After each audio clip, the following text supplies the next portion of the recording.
नमस्कार स्टूडेंट्स, मैं Sabaji the nice coaching campus by Sabaji sir में आपका स्वागत है। यदि आप नए स्टूडेंट हैं तो चैनल को सब्सक्राइब करके बेल आइकन दबा लीजिए, जिससे आने वाली प्रत्येक वीडियो का पता आपको चलता रहेगा स्टूडेंट्स। ठीक है, और आइए आज आपका दूसरा प्रैक्टिस सेट होगा सन 2020 का। सेट 2020 884 एनके है और खंड क यानी फिजिक्स है स्टूडेंट्स। और फिजिक्स में 70 नंबर का पूर्णांक पूरे टोटल साइंस से है और उसमें से हम फिजिक्स को आपको अनसॉल्व को सॉल्व करवाने जा रहे हैं। बहुत ही बेहतर ढंग से आपको बताया जाएगा। अगर आपने थ्योरी को बहुत अच्छे से पढ़ा है तो इसमें कुछ भी नहीं है, चुटकियों में आप इसके आंसर दे सकते हैं स्टूडेंट्स। तो आइए फटाफट चलते हैं क्वेश्चन नंबर 1 पे। और क्वेश्चन नंबर 1 लिखा है स्टूडेंट्स, एक अवतल दर्पण द्वारा किसी वस्तु का बना प्रतिबिंब होता है। ठीक है, यानी अवतल दर्पण द्वारा किसी वस्तु का प्रतिबिंब कैसा होता है। तो आइए देखते हैं। अवतल दर्पण द्वारा बने प्रतिबिंब आभासी आभासी आभासी आभासी। ठीक है, अवतल दर्पण द्वारा प्रतिबिंब बनने की 6 स्थितियां हैं स्टूडेंट्स, और जिसमें केवल 6वीं स्थिति ऐसी है जिसमें प्रतिबिंब आभासी बनता है। तो आइए आपको अवतल दर्पण का डायग्राम बनाते हैं और बनाकर दिखाते हैं कौन सा ऑप्शन सही होगा स्टूडेंट्स। ये आपका माइंड बिल्कुल फास्ट होना चाहिए। यहाँ पे देखिए फोकस, ध्रुव, और 6वीं स्थिति स्टूडेंट्स यहीं पे होती है जब वस्तु ध्रुव और फोकस के मध्य हो। तो मुख्य अक्ष के समानांतर जाने वाली प्रकाश किरण कहाँ से होके जाती है स्टूडेंट्स, आपको बताया गया है फोकस से। और दूसरा यहाँ पे वक्रता केंद्र होगा स्टूडेंट्स, और वक्रता केंद्र से होकर जाने वाली प्रकाश किरण देखिए, वक्रता दर्पण से परावर्तन के पश्चात उसी वक्रता केंद्र से होकर जाने वाली प्रकाश किरण दर्पण से परावर्तन के पश्चात उसी मार्ग में वापस लौट जाती है। ठीक है स्टूडेंट्स, तो जब वापस लौट जाती है तो इधर देखिए फैल रही है, तो मिलने का कोई चांस नहीं है। तो इन किरणों को हम क्या करते हैं, पीछे बढ़ाते हैं स्टूडेंट्स, और जब पीछे बढ़ाएंगे तो यही काटेगा, और जब काटेगा स्टूडेंट्स तो ध्यान दीजिएगा कि अब यहाँ से अगर हमें स्थिति पूछी जाएगी, तो जब स्थिति पूछी जाएगी तो आप देखिए स्थिति कहाँ है, स्थिति, तो स्थिति कहाँ है, दर्पण के पीछे। स्थिति कहाँ है, दर्पण के पीछे। अब प्रकृति में हम स्टूडेंट्स देखेंगे, प्रकृति में वास्तविक या आभासी बताया जाता है। तो अब ये प्रतिबिंब कैसा है, आभासी है स्टूडेंट्स। कैसा है, आभासी है। अब विन्यास कैसा पूछा जाएगा, तो विन्यास में सदैव आभासी प्रतिबिंब को स्टूडेंट्स सदैव ध्यान रखना कि आभासी प्रतिबिंब कैसा होता है, सीधा। तो यहाँ पे जहाँ भी आभासी होगा तो ऑप्शन यहाँ पे बनता है, बता रहे हैं। और आकार स्टूडेंट्स आप देख लो, आकार वस्तु से बड़ा है। किसका, कैसा है, वस्तु से बड़ा है, वस्तु से बड़ा। तो आइए ऑप्शन में देखिए स्टूडेंट्स, मैंने बताया आभासी के साथ सीधा होना अनिवार्य है। तो देखिए यहाँ आभासी प्रतिबिंब है, और आभासी प्रतिबिंब में कंडीशन क्या बनेगी कि आभासी प्रतिबिंब यहाँ पे आभासी प्रतिबिंब उल्टा नहीं बनेगा। पहला ऑप्शन कट करते हैं, दूसरे ऑप्शन पे आते हैं, आभासी प्रतिबिंब सीधा है और यहाँ पे बड़ा की भी कंडीशन है स्टूडेंट्स। इसलिए हम सदैव ध्यान रखेंगे कि यहाँ पे हमारा प्रतिबिंब यहाँ पे आभासी और सीधा है। ठीक है, तो ऐसी कंडीशंस में हम क्या करते हैं स्टूडेंट्स, देख लीजिए, आभासी, सीधा और वस्तु से बड़ा। ऑप्शन बी सही होगा स्टूडेंट्स। इस पे ट्रिक कर लीजिए और आते हैं अगले क्वेश्चन। लिखा है कि दूरदृष्टि दोष के कारण वस्तु का प्रतिबिंब बनता है। तो दूरदृष्टि दोष में स्टूडेंट्स जब आएंगे तो वस्तु का प्रतिबिंब पे हम ध्यान रखेंगे कि दूरदृष्टि दोष मतलब जिसमें दूर की 25 सेंटीमीटर से दूर की वस्तु स्पष्ट दिखाई देती है, वहां पे दूरदृष्टि दोष होता है स्टूडेंट्स। और दूरदृष्टि दोष में बनने वाला प्रतिबिंब सदैव रेटिना पर बनता है, रेटिना के आगे बनता है या रेटिना के पीछे। तो सदैव ध्यान रखना है स्टूडेंट्स, प्रतिबिंब कहाँ बनता है, रेटिना के पीछे बनता है स्टूडेंट्स। ठीक है, आगे आते हैं। दो चालक जिनके पदार्थ की लंबाई व व्यास समान है, पदार्थ की लंबाई व व्यास, दो चालक स्टूडेंट्स, यहाँ पे दो चालक बना लेते हैं। ठीक है, एक को ए बता देते हैं और एक को बी बना देते हैं स्टूडेंट्स। इसकी लंबाई समान यानी यल, और क्षेत्रफल भी समान है यानी ए, यल ए। ठीक है स्टूडेंट्स, तो यहाँ से अब हमारा बोल दिया, अब एक को श्रेणी क्रम में जोड़ा जा रहा है। लिखा देखिए स्टूडेंट्स, यहाँ पे लिखा है कि किसी विद्युत परिपथ में पहले श्रेणी क्रम में और फिर समांतर क्रम में संयोजित किया जाता है। तो समांतर क्रम और श्रेणी क्रम संयोजन, समांतर क्रम और श्रेणी क्रम संयोजन में ऊष्मा का अनुपात बताइए। तो स्टूडेंट्स इसमें ध्यान रखिएगा कि हम पहले जोड़ देते हैं क्या, समांतर क्रम। समांतर क्रम में यहाँ पे लिखेंगे समांतर क्रम का आप फार्मूला आप जानते हो स्टूडेंट्स, 1/R1 बराबर हो जाएगा 1/R1 इक्वल टू हो जाएगा स्टूडेंट्स 1/R प्लस 1/R, प्रतिरोध समान होगा स्टूडेंट्स 2/R हो जाएगा। अगर हम पलट दें स्टूडेंट्स तो R1 बराबर आपका हो जाएगा R/2, ठीक है। और इधर आ जाते हैं, दूसरे वाले को सॉल्व करते हैं श्रेणी क्रम में स्टूडेंट्स। तो श्रेणी क्रम में हम क्या करेंगे, श्रेणी क्रम में R2 बराबर R प्लस R, ठीक है, यानी R2 बराबर 2R हो गया स्टूडेंट्स। देखिए R1 बराबर इतना और R2 बराबर इतना, दोनों के लिए ऊष्मा का अनुपात यानी H1 बराबर इधर H2 बराबर, H1 बराबर होता है V²/R इंटू टी और इधर H2 बराबर V²/R इंटू टी। तो R1 की जगह 1 यहाँ पे करते हैं और हमसे ऊष्माओं का अनुपात पूछा है स्टूडेंट, ऊष्मा का अनुपात बताइए। तो H1/H2 बराबर V²/R1 इंटू टी बटे V²/R2 into T.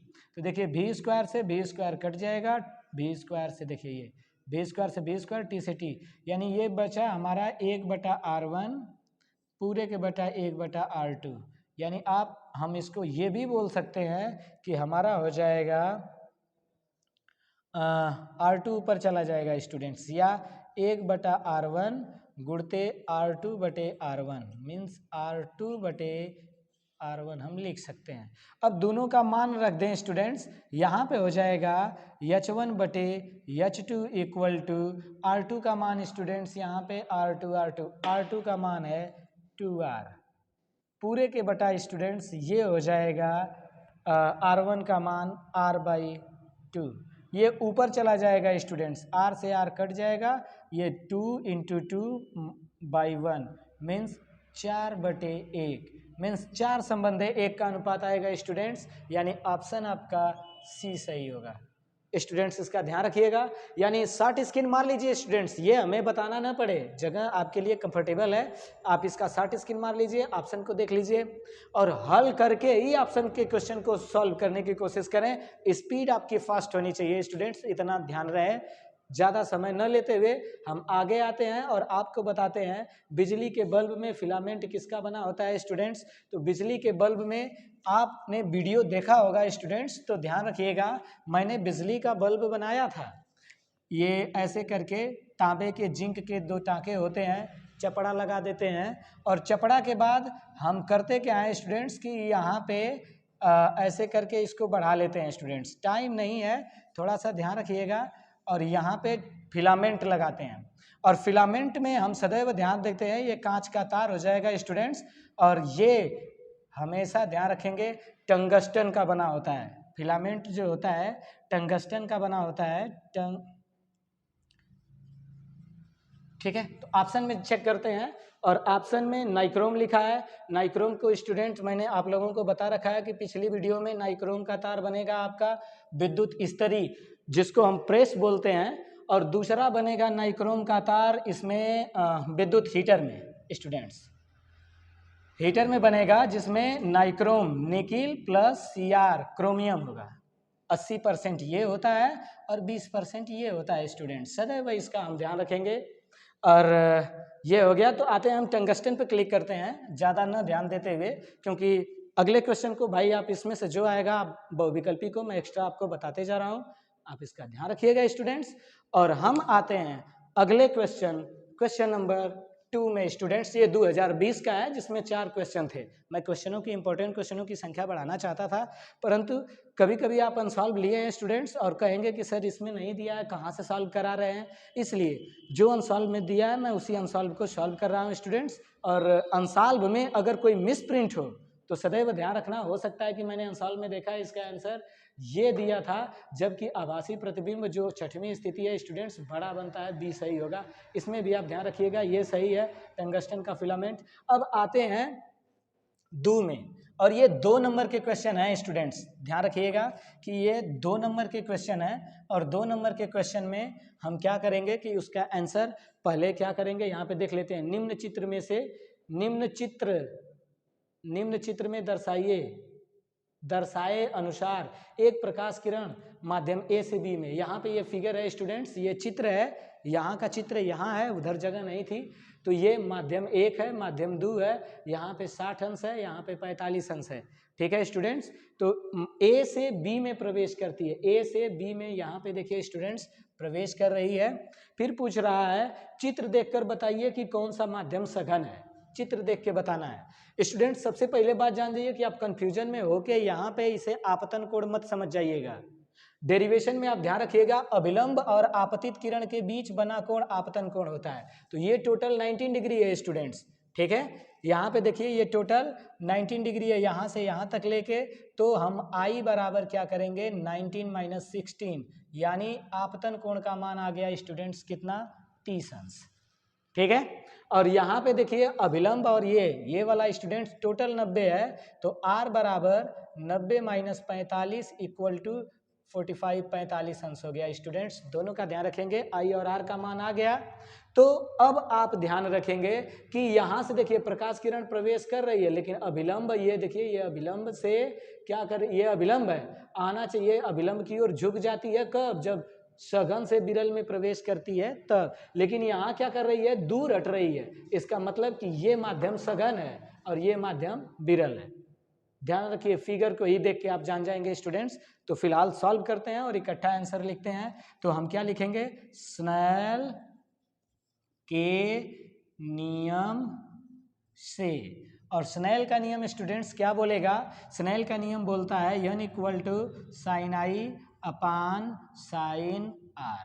Means sine i से बात करते हैं तो ये हो जाएगा साइन 30 अंश अपान साइन 45, 45 अंश स्टूडेंट्स। तो ध्यान रखेंगे n इक्वल टू साइन 30 का मान होता है 1/2 पूरे के बटा 1/करड़ी में 2, यानी 1/2 गुणते करड़ी में 2/1 कर देंगे स्टूडेंट्स।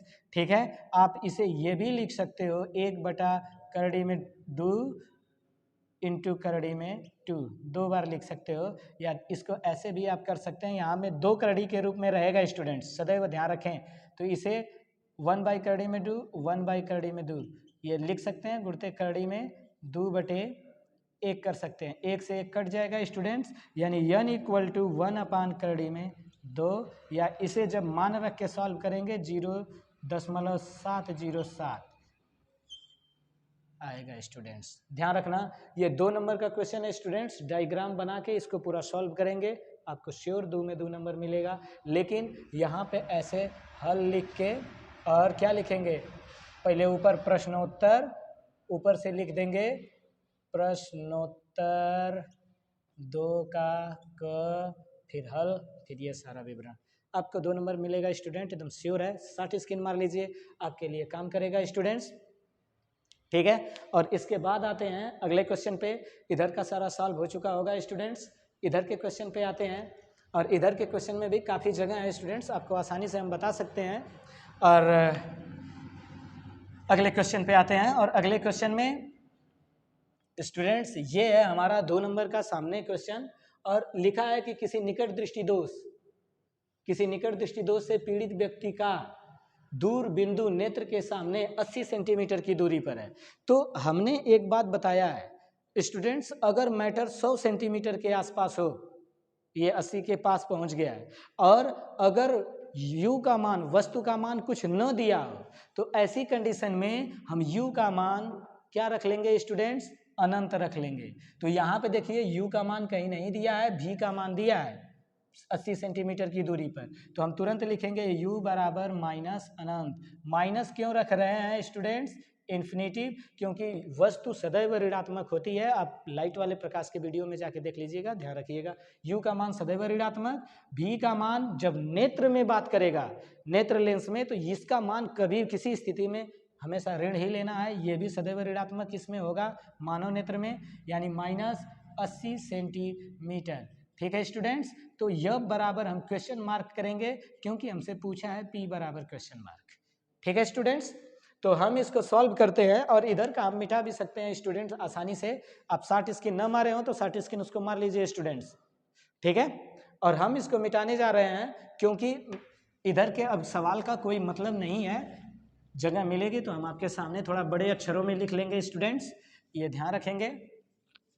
ठीक है, तो आते हैं और आपको बताते हैं कि अब P के लिए यफ चाहिए। तो हमारा सूत्र ऑलरेडी स्टूडेंट्स आपको पता होगा कि हमारा सूत्र होता है 1/f equal to 1/v minus 1/u से। तो 1/f हमें पता नहीं है, 1/f इक्वल टू 1/v का मान माइनस 80 रखते हैं। ठीक है स्टूडेंट्स, क्या रखते हैं?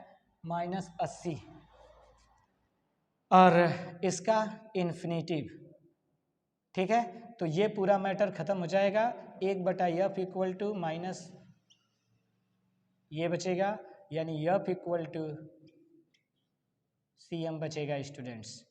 ये इसको सेंटीमीटर में ध्यान रखिएगा, और सेंटीमीटर में जब f का मान आ गया स्टूडेंट्स, तो हम सूत्र आपके लिए p बराबर पढ़ाया गया है। p इक्वल टू आपको पढ़ाया गया है स्टूडेंट्स, सेंटीमीटर की बात हो तो 100/f cm।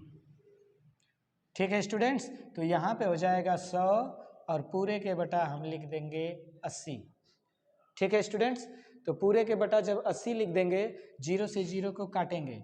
अब यहाँ पे बचा 10, 8 इकाई 8, 2 बचा नहीं, भाग जाएगी, दशमलव लगाएंगे, 20 हो जाएगा, 8 दूनी 16, 8 पचे 40 डायोप्टर।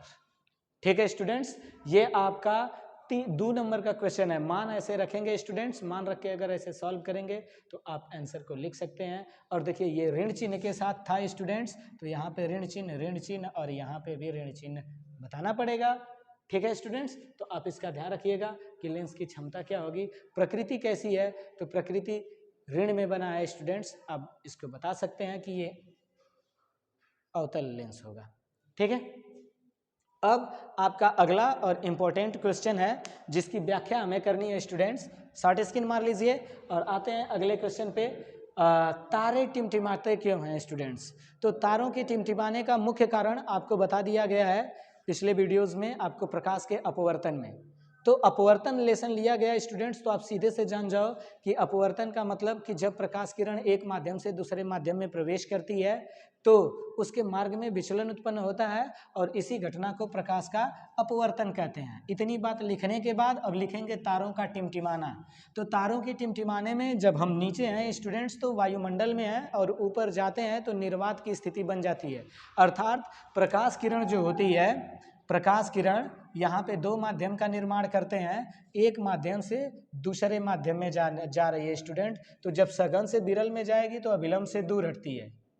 ठीक है, और दूर हटती है तो ये मैटर सघन का हो जाएगा स्टूडेंट्स। ठीक है, तो एक माध्यम से दूसरे माध्यम में जाने पर विचलन उत्पन्न हो रहा है। ठीक है, जिसके कारण जो तारे होते हैं कभी हमें दिखाई देते हैं, कभी नहीं दिखाई देते हैं, जिन्हें हम तारों का टिमटिमाना कहते हैं स्टूडेंट्स। इसे भी हम 2 नंबर में लिख सकते हैं, एक माध्यम से दूसरे माध्यम में जाने पर तारों के टिमटिमाने का मुख्य कारण है। ठीक है, अगर आप बाल्टी में एक डंडे को रख दें या इस मार्कर को गिलास में भर के रख दें तो थोड़ा टेढ़ा दिखाई देगा, इसका भी कारण क्या है? प्रकाश का अपवर्तन। तो ठीक है स्टूडेंट्स, वीडियो कैसा लगा कमेंट बॉक्स में जरूर बताइएगा, और इसका अगला विवरण मैं अगली वीडियो में आपसे मिलूंगा। तब तक के लिए स्टूडेंट्स धन्यवाद।